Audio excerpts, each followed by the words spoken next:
My dog's got a house. Your dog has a house? Yeah, my dog owns that house over there. How did you get it? How did you buy a house for your dog in your dog's name? I can buy a property in an LLC, and I can have my dog on that LLC. You can have your dog on an LLC? I can do whatever I want to do. How many people leave their property when they die? They will leave it to their animals. I didn't know that. Yeah, you can do it. Now somebody may get me on a technicality this right here, but you know they will package it through a different person maybe and say this is what's going to happen. My dog is going to get this out of the house. Nobody else gets the house. If my dog dies, then maybe we can do this right here. Or if my dog is not treated right, I can make it where if my dog is not treated right when I die, and I don't really care about that dog, my wife cares about that dog.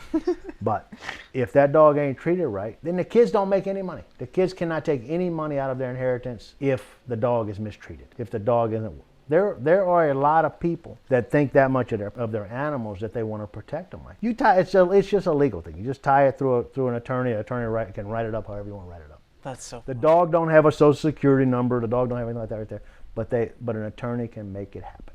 That's so funny.